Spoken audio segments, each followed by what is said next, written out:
There is a charge on your bank statement right now that you have forgotten about. You are almost certain of it, not because you are careless, not because you are irresponsible. Because the average American spends $219 per month on subscriptions across 8.2 active services, but estimates their spending at only $86, a gap of more than 2.5 times what they believe they are paying. 63% of consumers cannot accurately estimate their total monthly subscription costs. That is not a rounding error. That is an industry. This is the hidden cost files.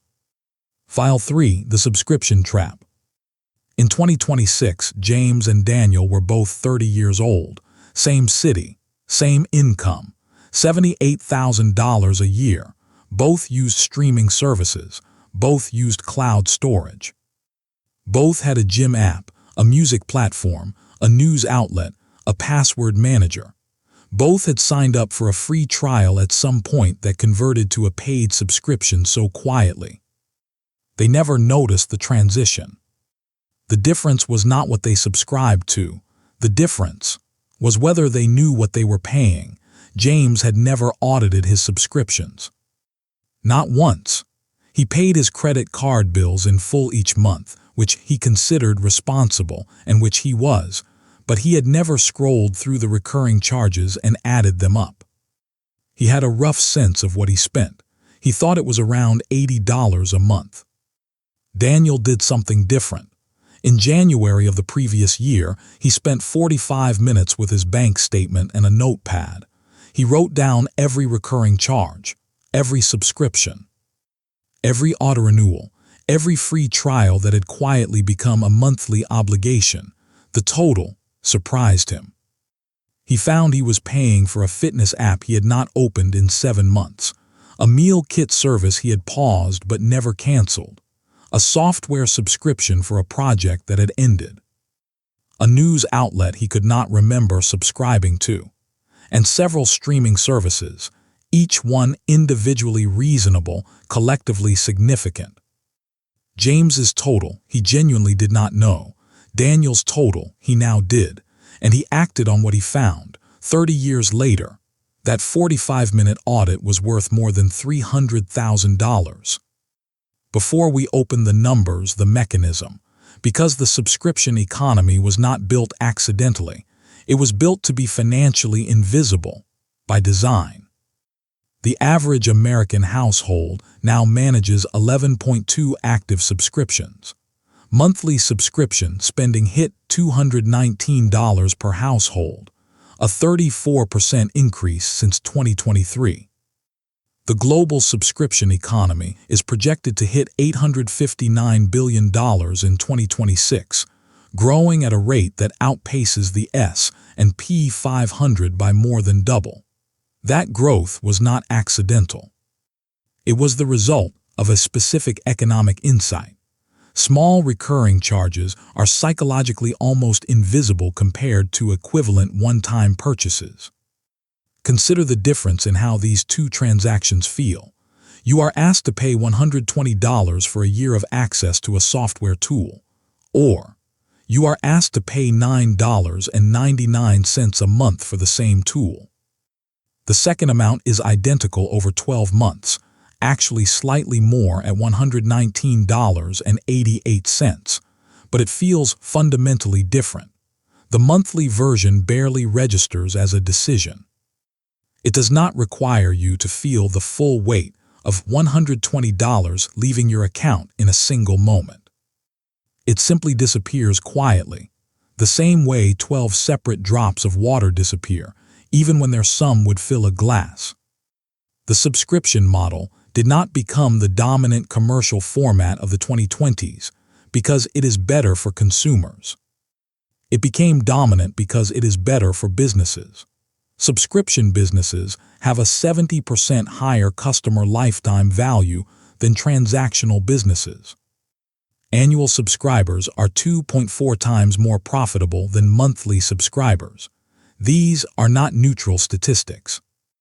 They are the measurement of a model specifically engineered to extract more money from consumers than equivalent one-time purchasing would produce, and to do so in amounts small enough to evade the psychological alarm systems that would trigger review and cancellation.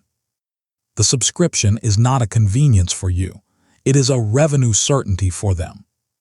Subscription creep is the process by which a manageable collection of services gradually accumulates into a significant monthly expense, without any single decision feeling like the moment it got out of hand. It begins with things that feel unambiguously justified. A streaming service for movies, $15.99 per month, completely reasonable. A music platform, $10.99 per month, used every day. Cloud storage, $2.99 per month, functionally necessary. None of these registering as anything other than sensible, modest expenses. Then, the accumulation begins. A second streaming service, because the first no longer carries the shows you want. A fitness app, signed up during a health-motivated January. A news outlet because the free articles ran out at a moment when you genuinely needed the story. A password manager, a VPN, a productivity tool for a project that has since ended. A meditation app that helped for 3 weeks. A box subscription that sends things monthly that seemed like a good idea when the photo on the website looked appealing. The average household added 2.5 new subscriptions in 2024, while only canceling 1.2. The subscriptions accumulate faster than they are evaluated. And the evaluation almost never comes, because each individual charge is small enough to pass through the credit card statement without triggering concern. Disney Plus alone has raised its ad-free plan 171.7%. From $6.99 to $18.99 since its launch. Most existing subscribers absorb that increase gradually through a series of announcements that each felt individually tolerable. The service did not lose the subscriber at $8.99 or at $11.99 or at $15.99.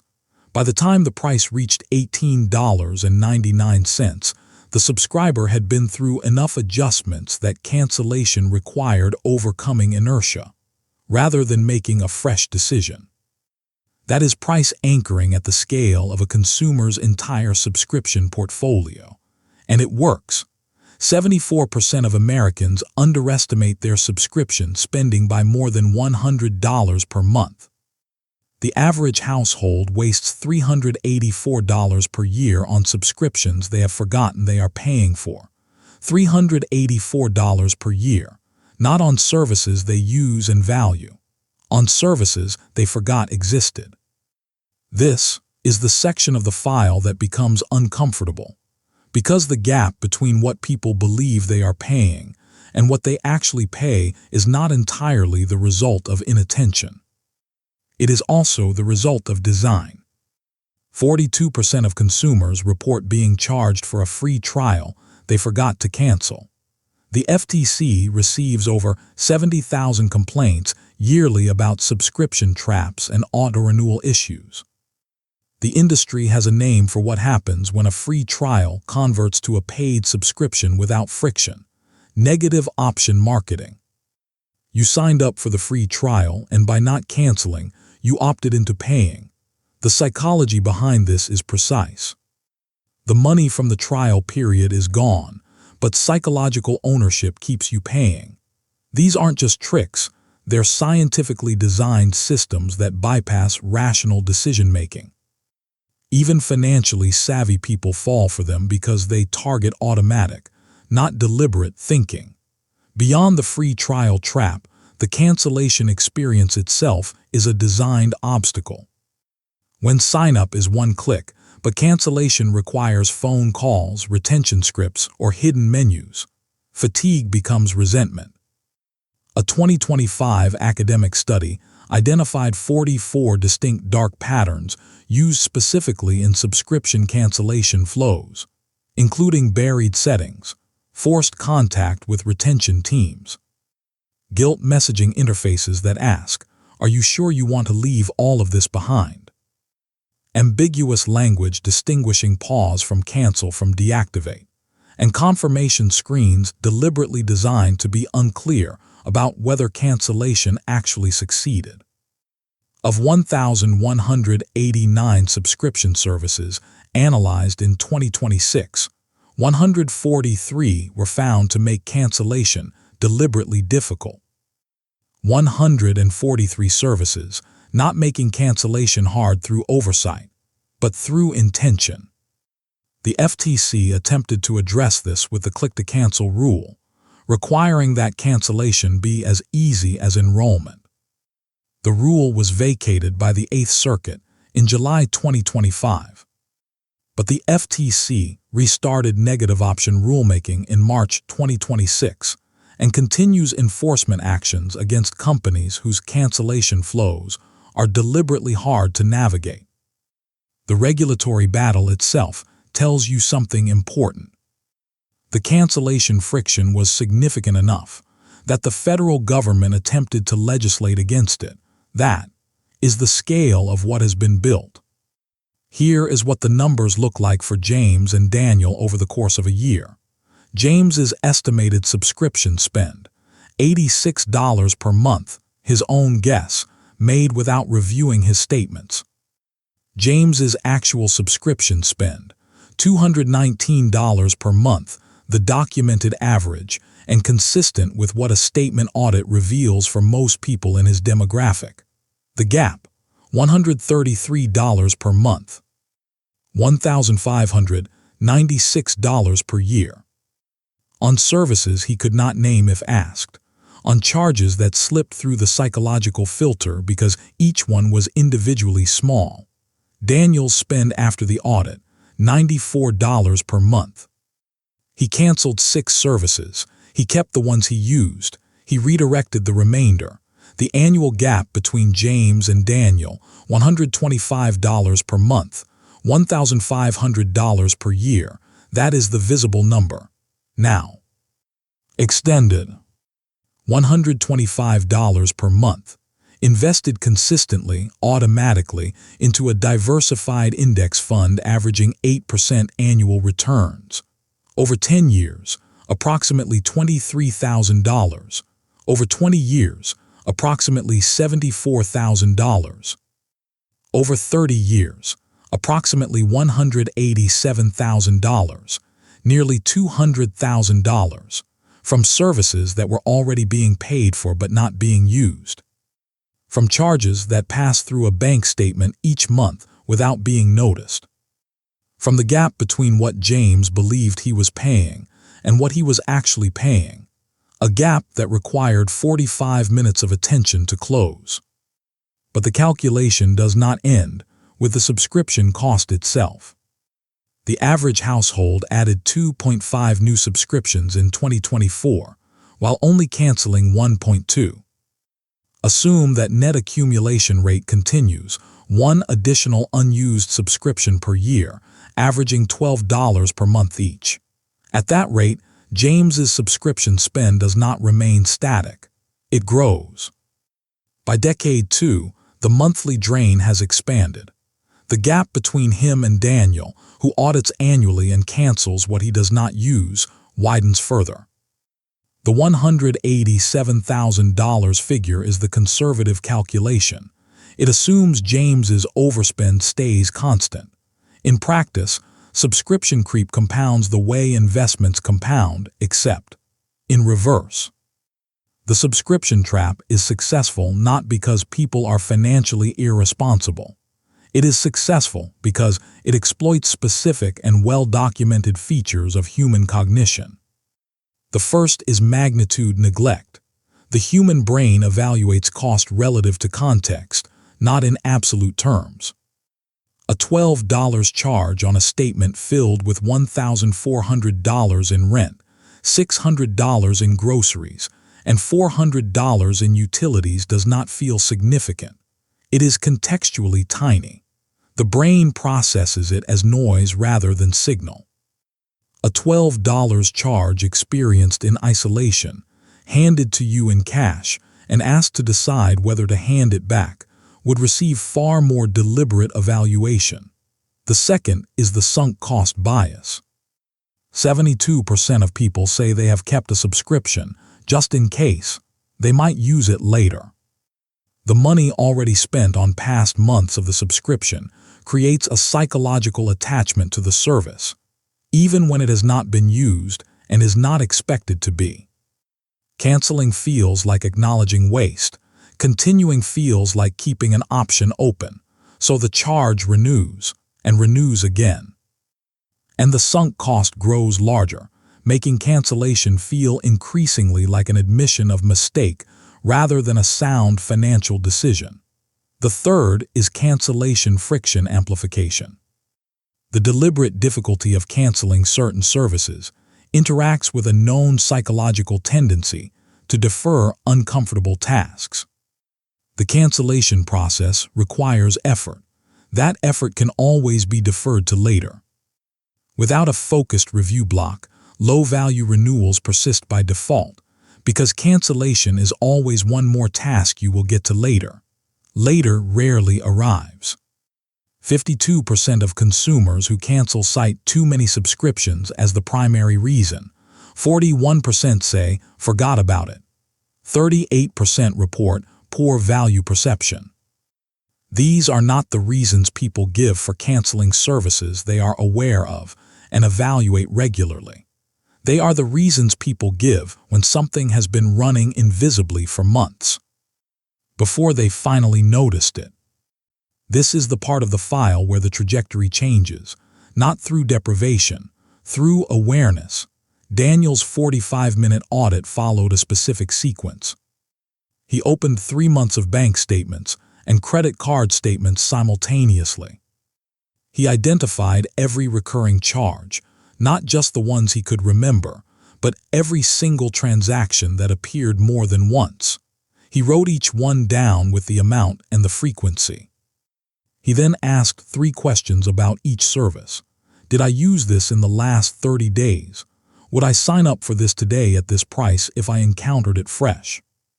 What would I actually lose if I canceled it tomorrow? For the services that passed all 3 questions, he kept them. For the services where the honest answer to any question was no, he canceled. Immediately, not next month. That day, the fitness app he had not opened in 7 months, canceled. The meal kit service paused but never finished canceling, finished. The software tool for the completed project, canceled. The streaming service he had been meaning to cancel for 3 months, canceled. 4 services, $125 per month, 45 minutes of focused attention. The annual return on that 45 minutes, $1,500. The hourly rate of that audit, $2,000 per hour. There is almost no professional activity Daniel could have performed in that 45 minutes that would have returned $1,500 in direct financial benefit. The audit is not a financial sacrifice. It is the highest return financial activity most people have not yet done. 30 years later, James's subscriptions had continued to grow gradually, new services appearing, old ones persisting, the portfolio expanding with the catalog of digital products available. He had reviewed his statements occasionally, canceled a few things during tight months, resubscribed when his situation improved. The net position had never been deliberately managed. At 60, preparing for retirement, he looked at what his investment accounts contained. They were not where he had expected them to be. The gap was not catastrophic. It was quiet, persistent, unexplained by any single decision. Daniel, at the same age, reviewed his own accounts. The annual audit had become a calendar event, first weekend of each year, 45 minutes, the same 3 questions. He had found something to cancel almost every single year. sometimes one service, sometimes four. The subscriptions had never been allowed to accumulate past the point of awareness. His investment accounts reflected that discipline. Not dramatically, not by a number that makes for a dramatic story. By approximately $187,000, the quiet compound consequence of a 45-minute habit performed annually for 30 years. Neither James nor Daniel ever felt the difference in any given month. That is both the danger and the opportunity. The danger: financial drift so quiet it is invisible until it is irreversible. The opportunity: the correction is also quiet, a single audit, a handful of cancellations, a recurring calendar reminder. The costs compound, in both directions. There is a charge on your bank statement right now that you have forgotten about. The opening observation was not rhetorical, it was statistical. The average American estimates their subscription spending at $86 per month. The actual figure is $219. The gap between those two numbers, multiplied by 12 months, multiplied by the compound return on what that gap could have become, is the hidden cost of file 3. It does not require a dramatic decision to close it. It requires 45 minutes, 3 questions, and the willingness to cancel something today rather than later. Because later in the subscription economy is precisely what the industry is counting on. This has been the hidden cost files.